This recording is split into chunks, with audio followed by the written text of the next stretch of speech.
If you love a great road trip, then you're in the right place. I'm about to show you one of the most scenic and epic road trip itineraries in Ireland, also known as the Emerald Isle. This 12-day road trip itinerary is designed to help you experience the best of this country in a realistic amount of time. Together, we'll explore dramatic coastlines, quaint small towns, ancient castles and churches, and some of the most scenic drives along the Atlantic, across both Northern Ireland and the Republic of Ireland. This trip is all about seeing this beautiful country at a comfortable pace. Along the way, I'll show you exactly where we stopped, how we did it, what's worth your time, and what surprised us the most. And at the end of this video, I'll break down how much this entire trip cost us traveling on a budget, and give you some unique tips on how to save some money if you decide to come to Ireland. Alright, with that said, make sure to tap that subscribe button below, and let's get this Ireland road trip started. To kick off this trip, you'll be landing in Dublin, the capital of Ireland. Once you land, the first thing you'll want to do is rent a car and pick it up right at the airport. Having a car is essential for this itinerary. It gives you the freedom to stop wherever you want, whether that's a scenic viewpoint, a small town, or just somewhere that catches your eye along the road. You can also do this trip by motorcycle or camper van. For this loop, we chose to start by driving straight into Northern Ireland and save Dublin for the end of the trip. The drive towards Belfast takes about 2 hours by car. The drive is very straightforward, with smooth motorways and rolling countryside. You won't notice much difference upon entering Northern Ireland besides British flags and the fact that they use pounds instead of euros. You can easily reverse this entire itinerary loop if you prefer, or spend the first few days in Dublin instead of the end. We chose to leave Dublin for last because it gave the trip a stronger, more complete ending. We spent one full day in Belfast, and it was a perfect introduction to Northern Ireland.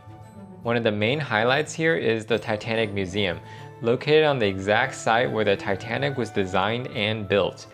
This is not a quick visit. Plan to spend around 2 to 3 hours here if you want to experience it properly. The museum takes you through the history of industrial Belfast, the construction of the ship, the lives of the passengers, and of course what happened after the Titanic set sail. It's very well done and gives great context to the city's past.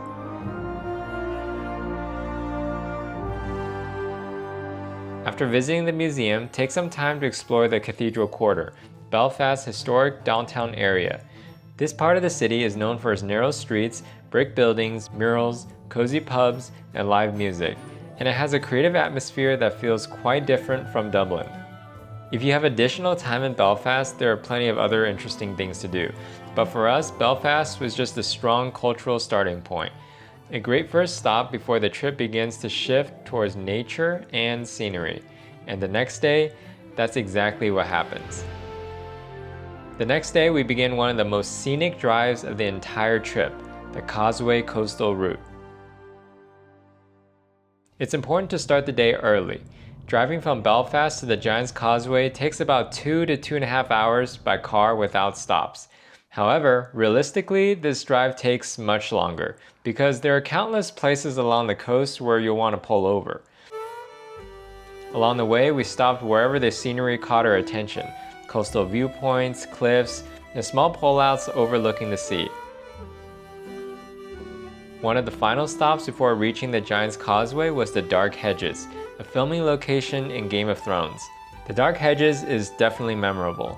This atmospheric tunnel of beech trees is something we've never seen before.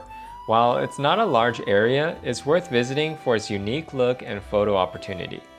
From there, we continue toward the Giant's Causeway, one of Northern Ireland's most famous natural landmarks and a UNESCO World Heritage Site. This is one of those places where photos and videos don't fully prepare you. Thousands of hexagonal basalt columns stretch from the land into the sea, formed by volcanic activity only God knows how many years ago. Once you walk down among the rocks, the scale and the age of the landscape really sets in.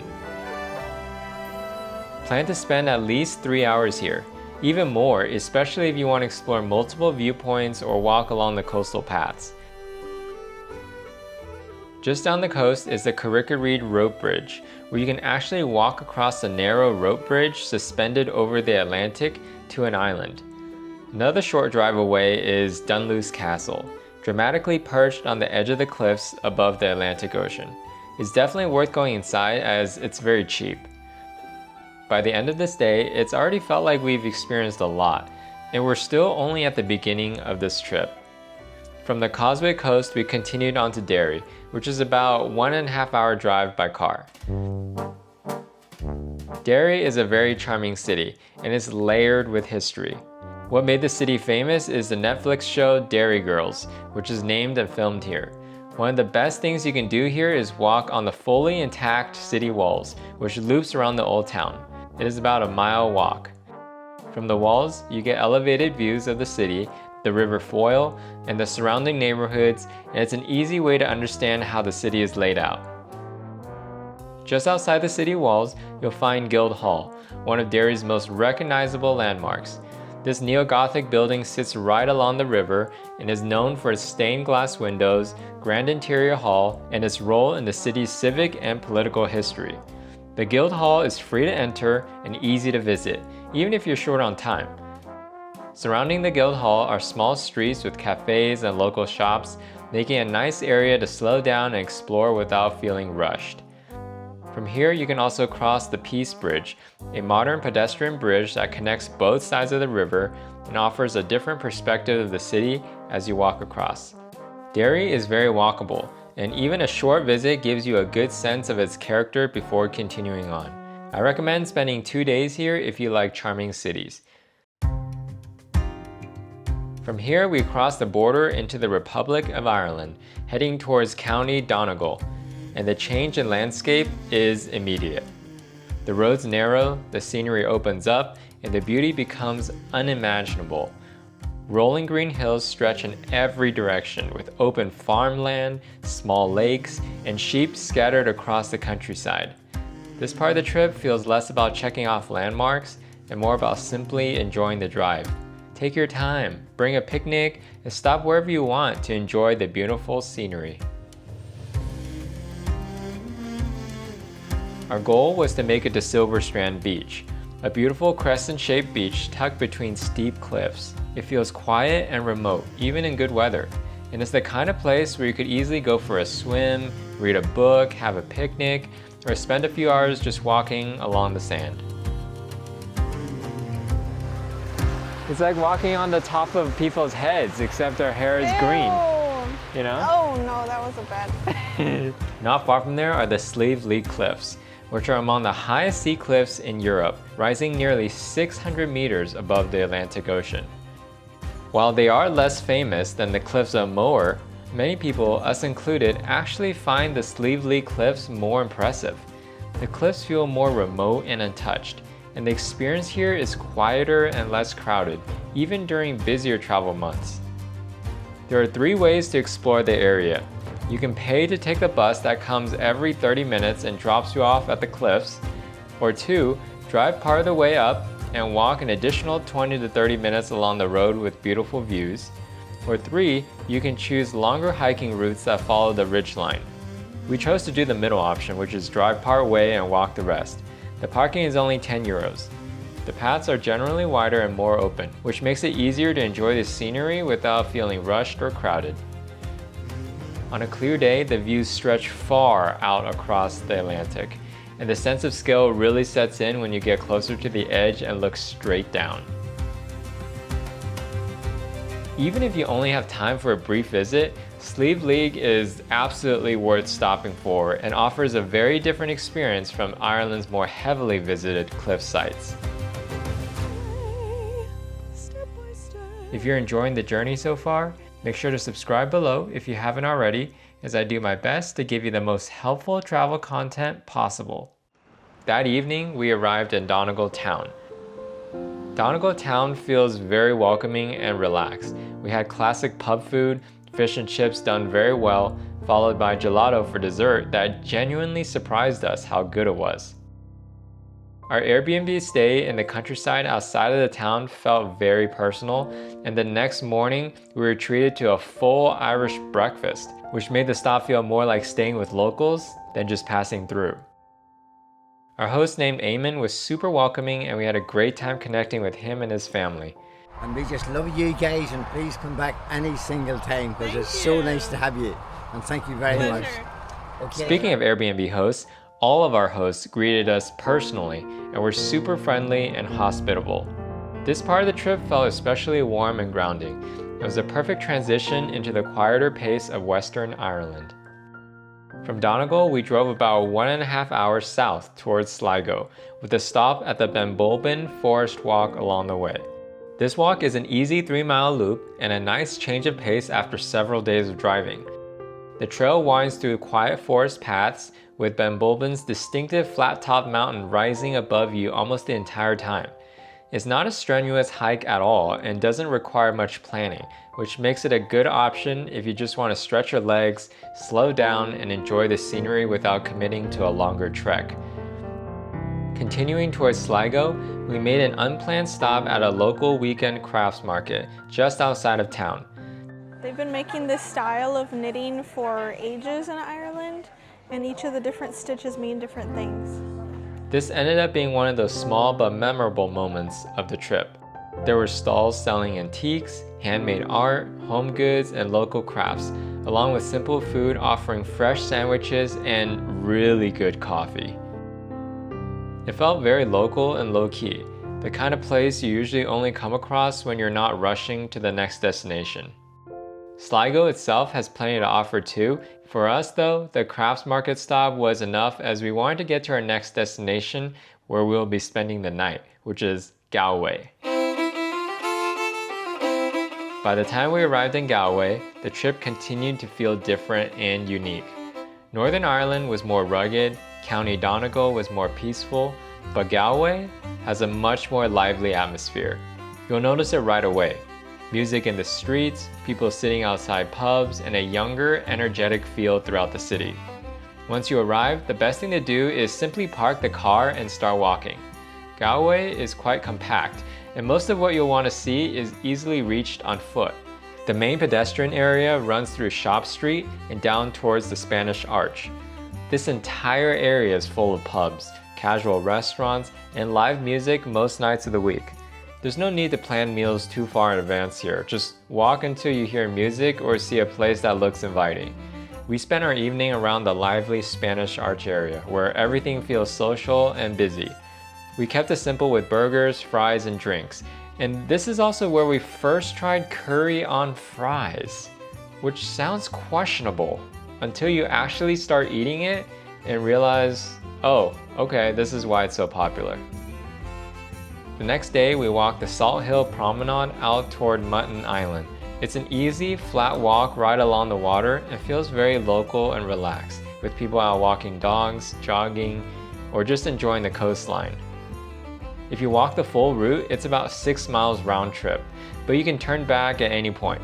It's one of those simple experiences that doesn't sound particularly exciting on paper, but ends up being one of the more memorable parts of Galway. At this point in the trip, it felt like we had already seen the best of Western Ireland, but that wasn't the case at all.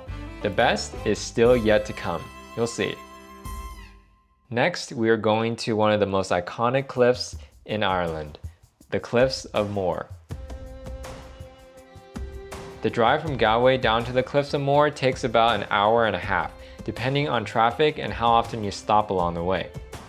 The Cliffs of Moher are popular for a reason. They rise dramatically out of the Atlantic Ocean, stretching for several kilometers across the coast, and in some places drop straight down more than 200 meters. The wind here is strong and constant, and standing near the edge really gives you a sense of how exposed and powerful this coastline is. You don't need to book tickets in advance, you can purchase them directly at the entrance. The admission costs around 15 euros per adult, which includes access to the walking paths, viewing areas, and the visitor center. Even with a large number of visitors, the cliffs never feel overwhelmingly crowded. Once you walk past the main viewing points and continue along the trail, the space opens up quickly and the experience becomes much quieter. One thing that makes this place especially interesting, at least for us, is its connection to one of our favorite film series, Harry Potter. A scene from Harry Potter and the Half-Blood Prince was filmed here, the coastal cave sequence involving one of Voldemort's Horcruxes. Knowing that adds another layer to the setting. It's worth going beyond the first viewpoints to really understand the scale of the cliffs and how far they stretch along the coast. You can spend a couple of hours here, so make sure to bring a picnic or else you'll be eating at the expensive restaurant on site. The Cliffs of Moher are iconic, but this day was far from over. After visiting the Cliffs of Moher, we continued south and drove straight to Dingle. This is a longer driving day, but a very manageable one. Depending on the route you take and how often you stop, plan for around 3 to 4 hours of driving. The goal was to spend more days in the Dingle Peninsula, as you'll soon see how amazing it is there. The drive itself is a big part of the experience. Roads become narrower, the landscape opens up, and you pass through farmlands, small villages, and stretches of coastline with mountains that often make you pull over without planning to.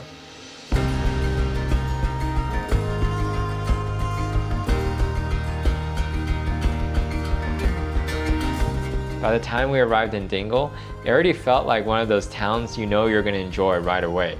Relaxed, welcoming, and perfectly placed along the coast. Dingle is a small town, but it offers far more than you might expect. The streets are lined with colorful buildings, there's a working harbor right at the edge of town, and you'll find pubs and restaurants almost everywhere you turn. Live music is common in the evenings, and the atmosphere feels relaxed and welcoming rather than busy or rushed. That first night, we ate at the Fish Box, an iconic small food truck near the harbor. It ended up being some of the best fish and chips I've ever had, and I've been to the UK. It was perfectly seasoned and fried, it was simple, it was affordable, and it was done so well. We liked it so much that we went back the following night. The next morning, we drove the Dingle Peninsula Loop clockwise. This is due to safety reasons as the road is very narrow, so you want to go the same way as the big buses. If you only have time for one full driving day in Ireland, this should be it. Along the loop, there are several notable stops you have to make, and it gets better and better as you go. We started at Bentry Beach, a wide, quiet stretch of sand just outside of town. It's a great first stop, open, peaceful, and not overwhelming.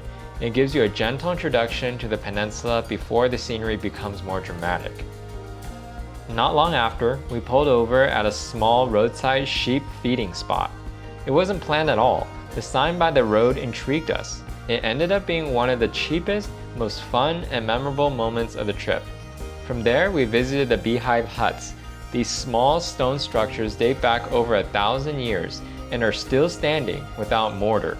They're simple and quiet, and once you're there, it's less about learning facts and more about taking a moment to process how long they've been part of this landscape. As we continued, we stopped at Dunmore Head. The views here are wide and exposed, with steep cliffs dropping into the ocean and strong winds that remind you how close you are to the edge of the Atlantic. The short 20-minute hike to the head has magnificent views. Dunmore Head is also a filming location for Star Wars: The Last Jedi. Afterwards, we drove to Dunquin Pier, which looks almost unreal from above. The road down is steep and winding, and the cliff curves around the water in a way that feels very cinematic. We stopped here after seeing a sign advertising the best brownie ever. Thank you. So, best brownies I guess people have ever had. Let's try it. Oh my goodness.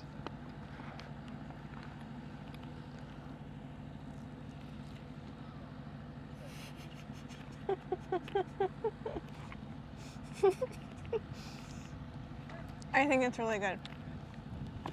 It's good. It grew on me. It was fine. I mean, that's all I'll say about that. But the location itself is what makes this stop worth it.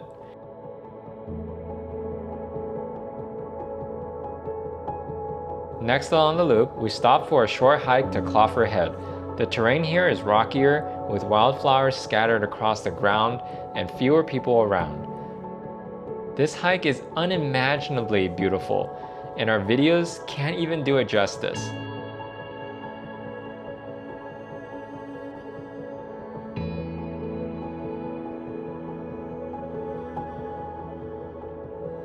We finished the loop at Gallerist Oratory, which was a perfect, calm ending to a long day.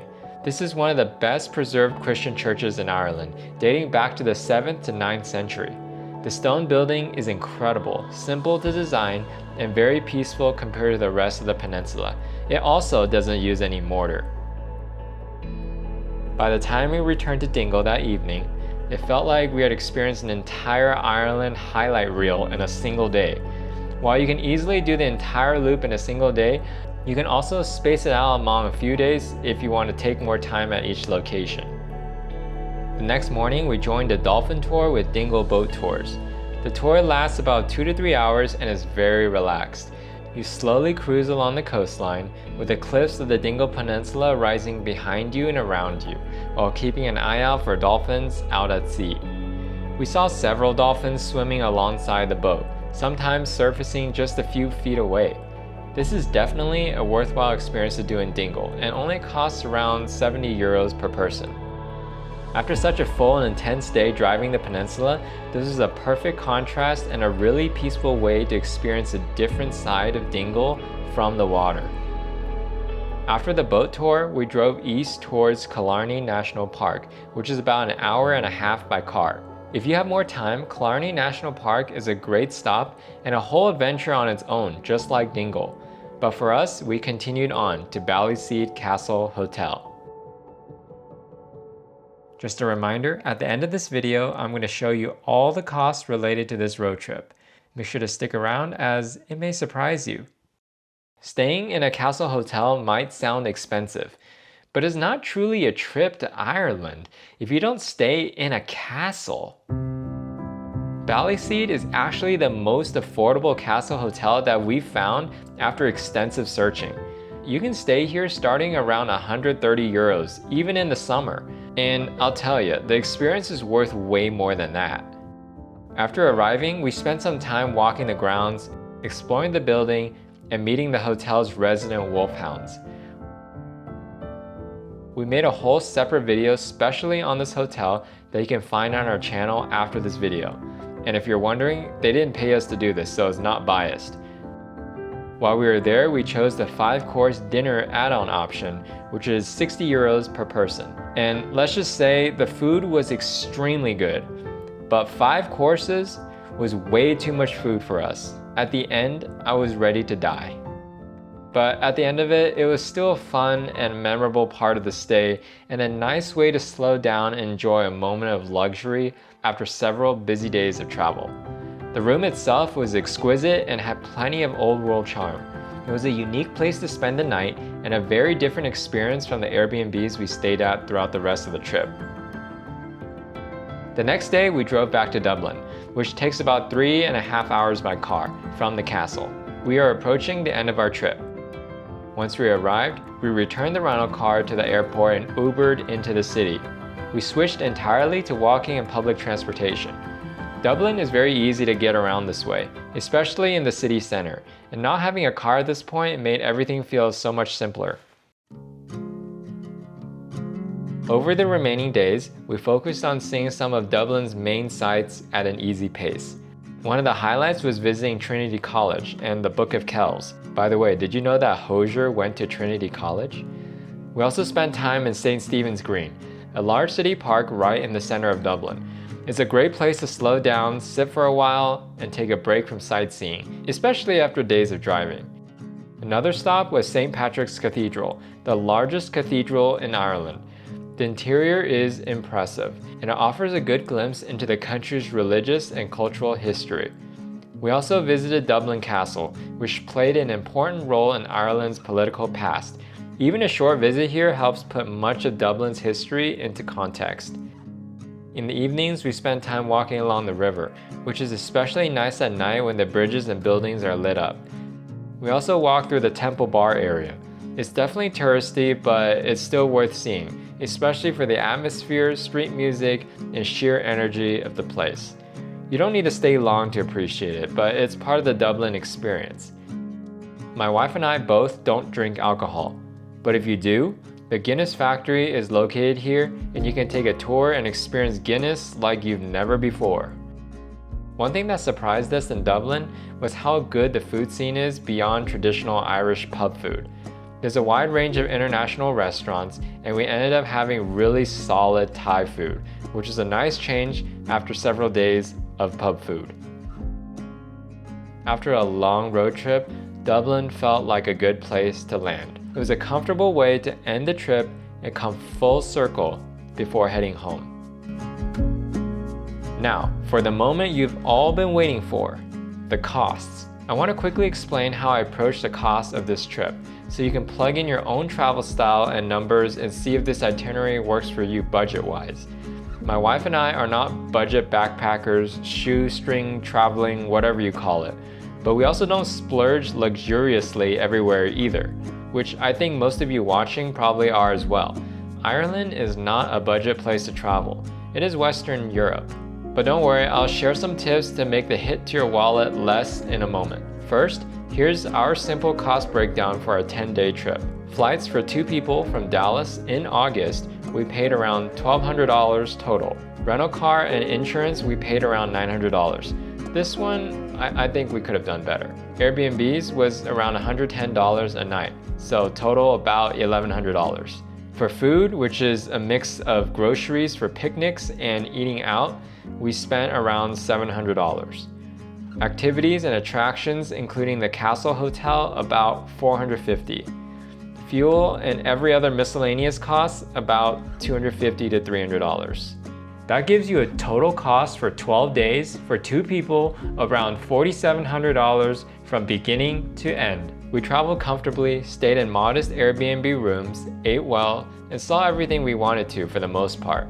But we also didn't feel like we were spending irresponsibly. We packed a lot of simple picnics for lunch, and breakfasts weren't big meals for us. Doing it this way helps keep costs down. This trip felt very doable, especially if you're intentional about where you splurge and where you keep things simple.